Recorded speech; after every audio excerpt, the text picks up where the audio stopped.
13장.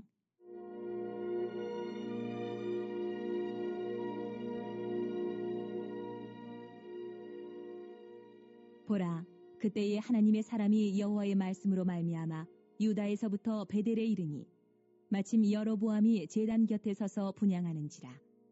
하나님의 사람이 제단을 향하여 여호와의 말씀으로 외쳐 이르되, 제단아, 제단아, 여호와께서 이와 같이 말씀하시기를 다윗의 집에 요시야라 이름하는 아들을 낳으리니 그가 내 위에 분향하는 산당 제사장을 내 위에서 제물로 바칠 것이요 또 사람의 뼈를 네 위에서 사르리라 하셨느니라. 하고 그날에 그가 징조를 들어 이르되, 이는 여호와께서 말씀하신 징조라.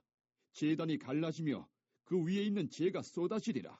하매 여로보암 왕이 하나님의 사람이 베델에 있는 제단을 향하여 외쳐 말함을 들을 때에 제단에서 손을 펴며 그를 잡으라 하더라.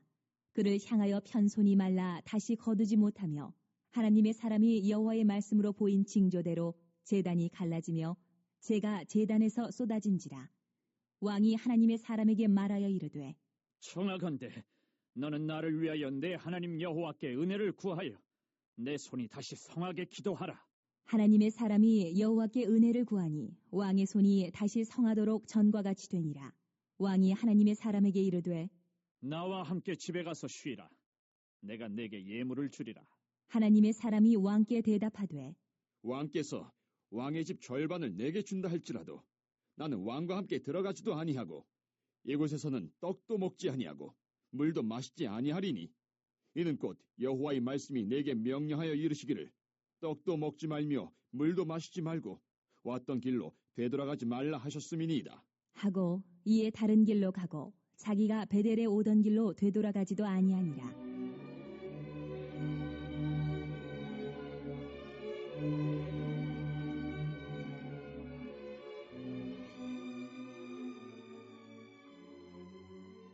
베델에 한 늙은 선지자가 살더니 그의 아들들이 와서 이날에 하나님의 사람이 베델에서 행한 모든 일을 그에게 말하고 또 그가 왕에게 드린 말씀도 그들이 그들의 아버지에게 말한지라. 그들의 아버지가 그들에게 이르되, 그가 어느 길로 가더냐? 하니 그의 아들들이 유다에서부터 온 하나님의 사람의 간 길을 보았습니다.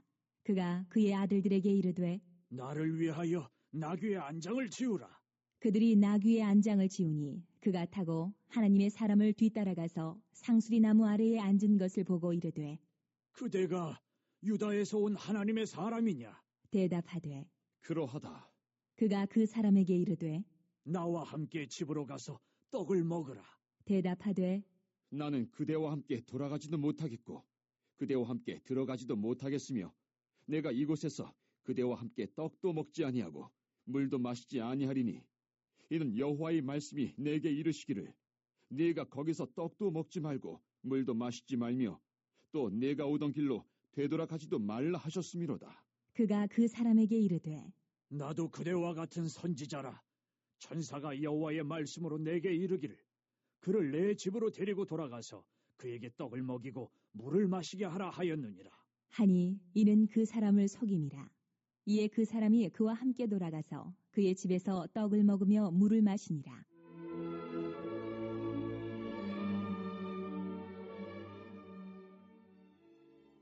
그들이 상 앞에 앉아 있을 때에 여호와의 말씀이 그 사람을 데려온 선지자에게 임하니 그가 유다에서부터 온 하나님의 사람을 향하여 외쳐 이르되, 여호와의 말씀에 내가 여호와의 말씀을 어기며 내 하나님 여호와께서 내게 내리신 명령을 지키지 아니하고 돌아와서 여호와가 너더러 떡도 먹지 말고 물도 마시지 말라 하신 곳에서 떡을 먹고 물을 마셨으니 내 시체가 내 조상들의 묘실에 들어가지 못하리라 하셨느니라. 하니라. 그리고 자기가 데리고 온 선지자가 떡을 먹고 물을 마신 후에 그를 위하여 나귀의 안장을 지우니라. 이에 그 사람이 가더니 사자가 길에서 그를 만나 물어 죽이매 그의 시체가 길에 버림받으니 나귀는 그 곁에 서 있고 사자도 그 시체 곁에 서 있더라. 지나가는 사람들이 길에 버린 시체와 그 시체 곁에 선 사자를 보고 그 늙은 선지자가 사는 성읍에 가서 말한지라. 그 사람을 길에서 데리고 돌아간 선지자가 듣고 말하되, 이는 여호와의 말씀을 어긴 하나님의 사람이로다. 여호와께서 그에게 하신 말씀과 같이 여호와께서 그를 사자에게 넘기심에 사자가 그를 찢어 죽였도다. 하고 이에 그의 아들들에게 말하여 이르되 나를 위하여 나귀의 안장을 지우라. 그들이 안장을 지우매 그가 가서 본즉 그의 시체가 길에 버림바 되었고 나귀와 사자는 그 시체 곁에 서 있는데 사자가 시체를 먹지도 아니하였고 나귀를 찢지도 아니하였더라. 늙은 선지자가 하나님의 사람의 시체를 들어 나귀에 실어 가지고 돌아와 자기 성읍으로 들어가서 슬피 울며 장사하되 곧 그의 시체를 자기의 묘실에 두고 오호라, 내 형제여. 하며 그를 위하여 슬피 우니라. 그 사람을 장사한 후에 그가 그 아들들에게 말하여 이르되 내가 죽거든 하나님의 사람을 장사한 묘실에 나를 장사하되 내 뼈를 그의 뼈 곁에 두라. 그가 여호와의 말씀으로 베델에 있는 제단을 향하고 또 사마리아 성읍들에 있는 모든 산당을 향하여 외쳐 말한 것이 반드시 이룰 것임이니라.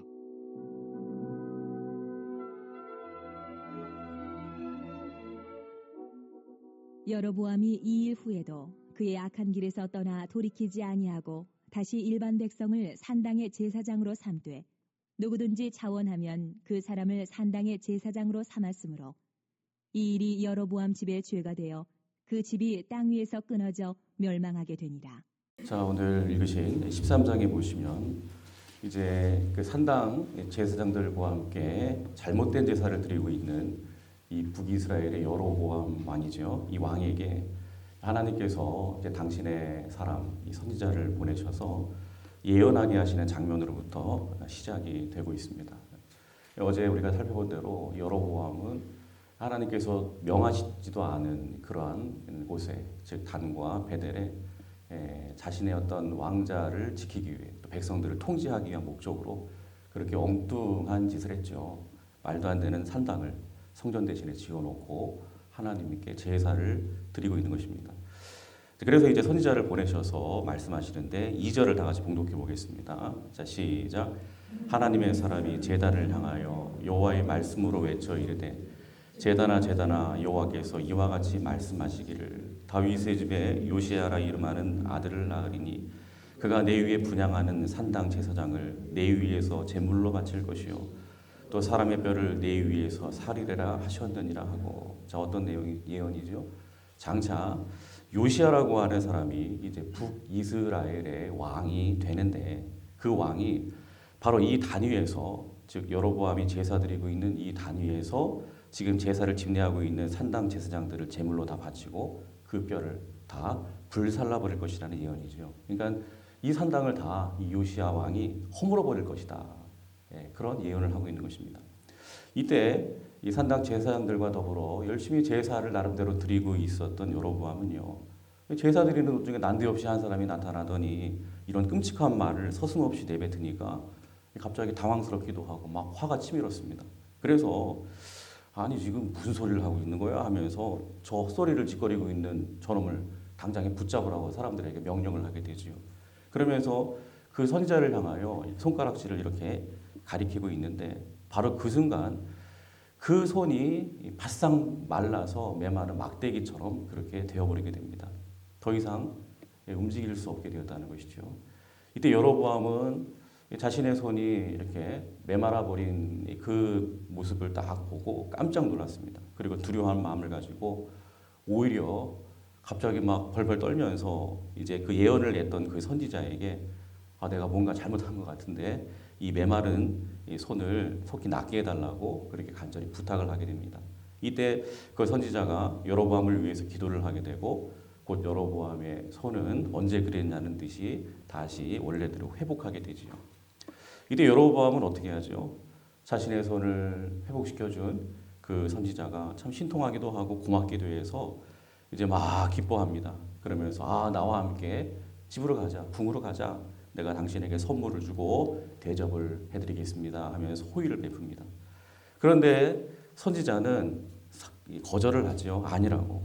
이미 자신을 향한 하나님의 명령이 주어져 있다라는 것이죠. 그 하나님의 명령은 자신이 이곳에 이제 하나님의 사명을 가지고 왔을 때 그 사명만 감당하면 된다는 거예요. 절대로 이곳에 머물러서 뭐 제공해주는 뭐 어떤 것을 먹거나 마시거나 머물거나 절대로 그러지 말고 사명을 완수하면 속히 그것을 떠나되 완전히 왔던 길로는 완전히 다른 그러한 길로 해서 떠나라는 그러한 명령이었습니다.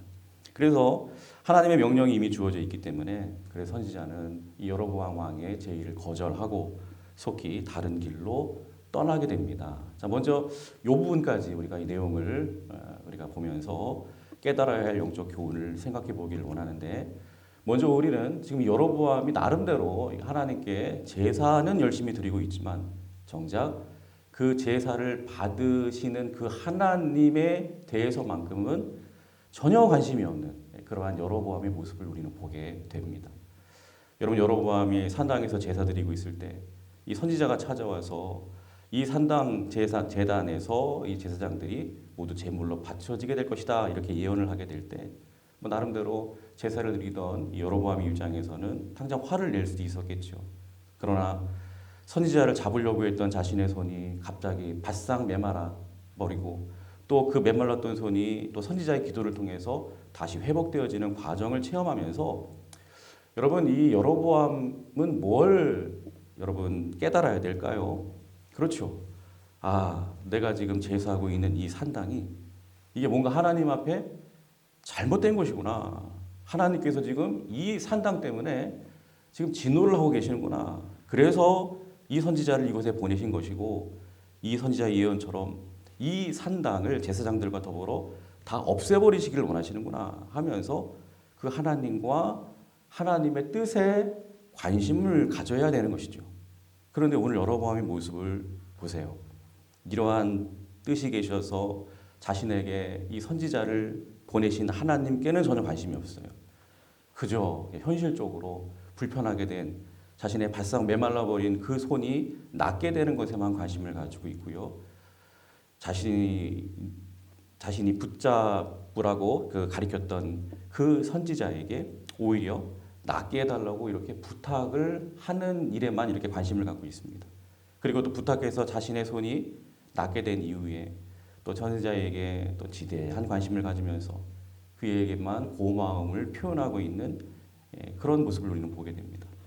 그래서 오늘 본문 7절에서처럼 자신의 집에 그를 초대하면서 예물을 주고 싶다. 이렇게 지금 말하고 있는 거예요. 지금 이런 행동을 할 때가 아니거든요, 지금. 그러니까 결론적으로 말씀드리면 여로보암은 하나님께 제사는 드리고 있었지만 정작 하나님을 향한 진정한 관심, 하나님의 자신을 향한 그 말씀과 뜻에 대한 진정한 관심은 전혀 없었다는 것입니다. 오직 현세적인 것들, 당장의 눈에 보이는 그런 상황들에 대한 것들에 대해서만 지금 관심이 가득했다는 것입니다. 여러분, 이 같은 여로보암의 모습을 풍자하는 것 같은 동영상을 예전에 제가 본 기억이 있는데요. 그 동영상에 보면 이제 주인공이 무릎을 꿇고 기도하는 그런 장면이에요. 그런데 참 희한합니다. 기도하는데 그 기도하는 대상이 굉장히 많아요. 막 기도하다가 하나님 하기도 하고 부처님 하기도 하고 또 알라 신이요 막 이렇게 또 외치기도 하고, 그러니까 자기가 알고 있는 신의 이름을 다 들먹거리면서 그렇게 뭔가 간절히 기도하는 그런 모습이었습니다. 그러니까 주인공은 분명 하늘을 바라보면서 간절히 기도는 하고 있는 것 같은데, 그런데 그 기도의 대상은 결코 인격적인 대상이 아니에요. 본인과 더불어 깊은 교통과 교제가 있는 그런 대상이 아니라 그저 일방적으로 자신의 편에서만 찾고 있는 그러한 대상일 뿐인 것이죠. 그러니까 자신이 비는 그 대상 앞에서 그 대상이 자신에게 원하는 것이 무엇인지 그 대상과 더불어 깊이 있는 교통을 관심 갖고 있는 것이 아니라 그저 그 대상은 내가 어디든지 찾아와서 그냥 빌고 기도하기만 하면 무조건 내가 원하는 복을 가져다 주기만 하면 그뿐인 대상인 거예요. 즉 여러분, 자동 판매기 여러분 잘 아시잖아요. 거기다가 내가 동전을 딱 넣으면 언제든지 찾아와서 동전을 넣으면 내가 원하는 상품을 쏙 빼갈 수 있는 그러한 대상처럼 여기고 있는 것이죠. 근데 오늘 본문의 여로보암이 하나님을 그런 식으로 지금 찾고 있는 것입니다. 지금 베델과 단에 자신이 세운 그 잘못된 산당으로 인해서 북이스라엘 백성들을 얼마나 영적으로 잘못된 길로 그렇게 이끌고 가고 있는지, 얼마나 자신이 큰 잘못을 저지르고 있는지도 모르고 또 하나님께서 그 잘못된 모습을 깨닫게 해주시기 위해서, 고쳐주시기 위해서 이렇게 선지자를 보내주시기까지 한 것도 그렇게 모른 채 오직 자신의 어떠한 틀 안에 갇혀서 오직 자신의 욕망을 추구하기 위해서 하나님을 찾고 있는 여로보암의 모습인 것입니다. 즉 하나님께 제사를 드리며 하나님의 이름을 부르고는 있지만 그 하나님은 결코 교제나 교통이 이루어지지 않는 그러한 하나님. 여로보암 자신의 유익을 위해서 자신의 욕망을 위해서 만들어낸 자신만의 우상이고 자신만의 드랍인 것 같은 그러한 대상이었다는 것입니다. 근데 여러분 오늘날에도요, 우리 믿는다는 성도들의 모습 속에서도 은연중 하나님을 예배할 때 이런 식으로 하나님을 예배하고 하나님을 찾는 사람들이 있다는 것입니다. 하나님의 이름은 간절히 부르지만 정작 그분과의 깊이 있는 인격적인 교통과 관계는 외면을 해요. 진정 나를 사랑하셔서 정말 하나님께서 나를 생명의 길로 또 의의 길로 인도하시기 위해서 나를 향하여 부단히 말씀하시고 때론 좁은 길로 가라고 그렇게 명령하시고 또 잘못된 길로 나아가는 나를 막 질책하시고 징계하시는 그 참 하나님은 자꾸만 부담스러워하고 그런 하나님은 멀리 하려고만 하고요. 자신이 잘못된 길로 가든지 말든지 전혀 상관하지 마세요. 오직 저에게 하나님은 제가 원할 때 제가 원하는 것만 주시면 됩니다 하는 그저 산타 할아버지 같은 그런 하나님만을 자꾸만 찾고 가까이 하려고 하는 모습들이 있다는 것입니다. 여러분 오늘도 우리가 이처럼 기도하기 위해서 또 일주일을 시작하는 이 첫 시간에 하나님을 예배하기 위해서 이 자리에 이렇게 달려 나왔습니다. 여러분 오늘도 우리가 엎드려 기도드리는 대상, 예배하는 대상은 여러분 나를 사랑하시는 나와 깊이 있는 관계를 맺기 원하시는 인격적인 하나님이신 줄로 믿습니다. 나에게 당신의 뜻을 들려주시고 또 말씀하기를 원하시는 하나님이시고 또 그 뜻대로 나를 줘서 복종시키며 살기를 원하시는 그러한 하나님이신 것입니다. 오늘도 기도하시면서 그냥 하나님께 일방적으로 그냥 내가 원하는 것만 그냥 그렇게 아뢰는 시간이기보다도 여러분 귀를 여시고 겸허한 마음으로 하나님께서 오늘도 나에게 무엇을 말씀하시는지 하나님의 나를 향한 뜻이 무엇인지를 여러분 진지하게 기도하며 고민하시며 묵상하시면서 그렇게 인격적인 하나님을 깊이 있게 만나시는 은혜의 시간 되시기를 주님의 이름으로 축원합니다. 그리고 11절부터 이어지는 본문 내용을 통해서 또 우리가 또 깨달아야 할 영적 교훈이 있습니다. 자, 이어지는 본문은 이제 잘못된 제사를 드리는 여로보암에게 하나님의 말씀을 전하러 왔던 한 무명 선지자 이야기로 이어지고 있는데 여러분 이 선지자는 여로보암 왕에게 담대하게 하나님 말씀을 선포를 했어요. 그리고 그 하나님의 말씀이 비위에 거슬려서 막 자신을 붙잡으려고 했던 여로보암의 손이 메마르게 되었을 때 그 손을 다시금 회복시켜주는 그러한 일도 감당을 했습니다. 그리고 고침받은 여로보암이 자신의 집으로 초대하여서 막 선대하려고 할 때에도 이미 자신에게 주어진 말씀 아무런 대접도 받지 말고 다른 길로 해서 돌아가라는 그 명령에도 잘 순종했던 선지자였습니다. 그런데 이 선지자가 다른 길로 해서 돌아가는 길에 전혀 예상치 못한 그러한 일을 만나게 돼요. 어떤 늙은 선지자를 만나게 되는데 그 늙은 선지자의 말에 속아서 하나님이 자신에게 주셨던 그 말씀, 즉 먹지도 말고 마시지도 말고 다른 길로 해서 돌아가라는 그 하나님의 명령을 어기게 되었다는 것입니다. 자, 우리 17절, 18절을 다 같이 읽어보겠습니다. 자, 시작. 이는 여호와의 말씀이 내게 이르시기를 내가 거기서 떡도 먹지 말고 물도 마시지 말며 또 내가 오던 길로 되돌아가지도 말라 하셨음이로다. 그가 그 사람에게 이르되 나도 그대와 같은 선지자라 천사가 여호와의 말씀으로 내게 이르기를 그를 내 집으로 데리고 돌아가서 그에게 떡을 먹이고 물을 마시게 하라 하였느니라 하니 이는 그 사람을 속임이라. 그렇습니다. 하나님은 분명히 떡도 먹지 말고 물도 마시지 말고 내가 오던 길로 되돌아가지도 말라 이렇게 명령을 하셨어요. 근데 이 늙은 선지자는 나도 선지자라고. 그런데 천사가 나에게 말씀을 하기를 당신을 내 집으로 데리고 가서 떡도 먹이고 물도 마시게 하라고 했다고. 근데 그렇게 얘기했는데 지금 여기 뒤에 보니까 속였다. 거짓말을 한 것이죠. 근데 그만 이 거짓말에 속아서 이제 이 하나님의 사람이 식사 자리에 함께하게 되었다는 것이죠. 어쨌건 지금 하나님의 명령을 어긴 것이죠.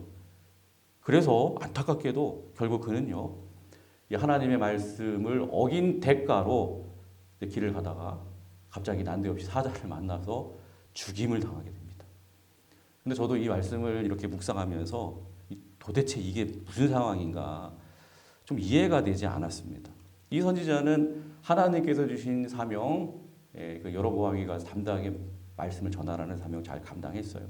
또 여로보암의 집에 머물러 대접받는 일도 이미 하나님이 주신 그 말씀 앞에 순종하기 위해서 담대하게 거부를 했습니다. 단지 돌아가는 길에 이 이상한 늙은 선지자의 말에 속아서 그렇게 말씀을 본의 아니게, 정말 그런 줄 알았거든요. 이 선지자는요. 하나님이 이게 다시 말씀하셨나? 헷갈렸을 거예요. 근데 워낙 뭐 나도 선지자라고 하면서 뭐 천사가 이렇게 얘기했다.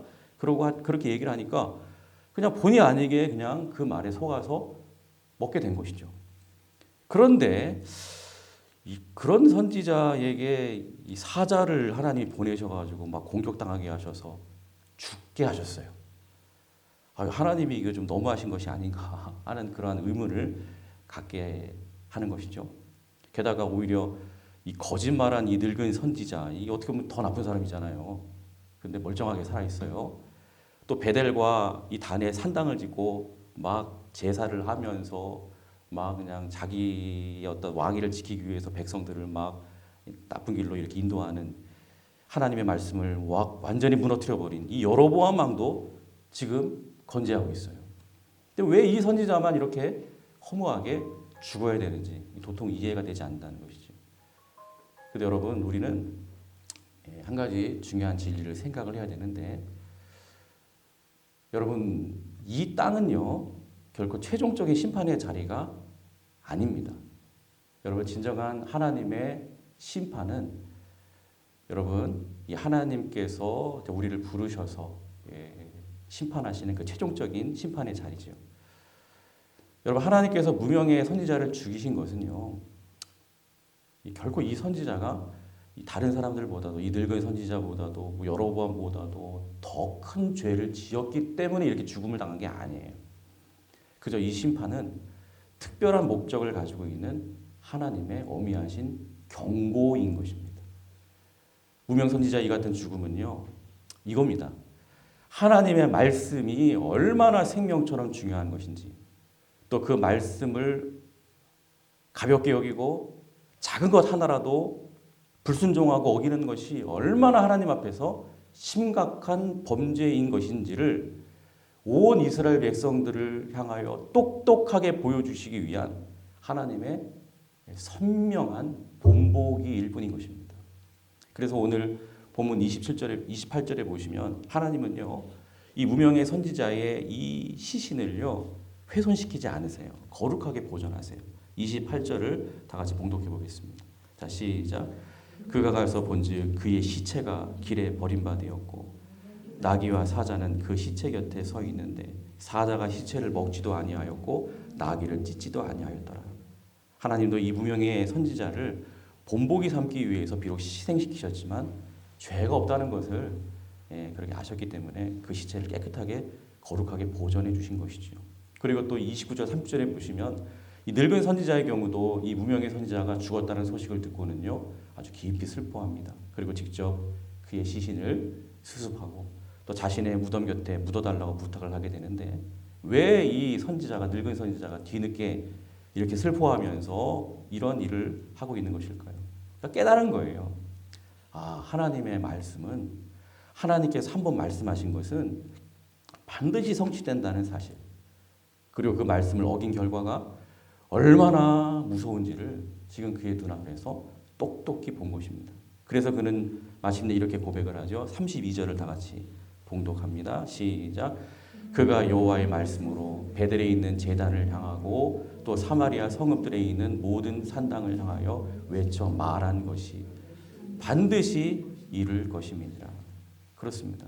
실제로 이 무명의 선지자가 예언한 것이 이 늙은 선지자의 이 말처럼 훗날 그대로 이루어지게 됩니다. 열왕기하 23장 15절 16절을 제가 읽겠습니다. 또한 이스라엘에게 범죄하게 한 느바세 아들 여로보암이 베델에 세운 제단과 산당을 왕이 헐고 또 그 산당을 불사르고 빻아서 가루를 만들어 또 아세라 목상을 불살랐더라. 요시야가 몸을 돌이켜 산에 있는 무덤들을 보고 보내어 그 무덤에서 해골을 가져다가 제단 위에서 불살라 그 제단을 더럽게 하니라. 이 일을 하나님의 사람이 전하였더니 그 전한 여호와의 말씀대로 되었더라. 그대로 되었다는 것이죠. 그 무명의 선지자가 예언한 대로 그대로 되었다는 거예요. 그러니까 무명의 선지자의 죽음은 단순한 비극이 아니었습니다. 그 죽음을 통해 이스라엘 백성들에게 하나님께서 강력한 경고를 주신 것입니다. 하나님의 말씀은 반드시 이루어진다. 그러므로 하나님의 말씀을 절대로 가볍게 여기지 말고 그 말씀을 생명처럼 여기며 그 말씀 앞에 순종해야 될 것이다. 여러분, 우리는 무명의 선지자의 죽음을 통해서 하나님께서 얼마나 당신의 말씀을 중대하게 귀하게 여기시는지를 우리가 생각해 볼 수가 있는 것입니다. 근데 안타깝게도 오늘 우리의 시대는 하나님의 말씀을 점점 가볍게 여기는 그러한 풍조로 가득해 가고 있습니다. 마치 오늘 본문의 여로보암 왕처럼 하나님의 말씀보다 세상의 소리를 더 크게 들으려고 하고 사람의 소리를 더 크게 들으려고 하고요. 그저 내 편의와 유익을 따라 하나님의 말씀에 대한 순종보다도 그냥 내 마음대로 그냥 막 하는 거예요. 그냥 불순종의 길을 자연스럽게 그냥 그렇게 걸어가는 것입니다. 예배드리면서 주시는 말씀 앞에서는 이 성전 안에서는 이 교회 안에서는 아멘으로 이렇게 화답을 하지만 삶의 현장으로 돌아가면 어느새 그 주신 생명의 말씀, 그 귀한 말씀은 어느새 다 사라지고 맙니다. 언제 그런 말씀을 주시한다는 듯이 내 방식대로 내 마음대로 그렇게 살아가요. 근데 그런 모습이 하나님 앞에 얼마나 심각한 범죄인지를 오늘 말씀을 통해서 우리에게 경고하고 계시는 것입니다. 여러분, 하나님의 말씀을 생명처럼 붙드시기를 주님의 이름으로 축복합니다. 삶의 모든 순간에 말씀을 향한 절대적인 순종으로 그렇게 살아가는 저와 여러분들이 되시기를 주님의 이름으로 축원합니다. 기도하겠습니다.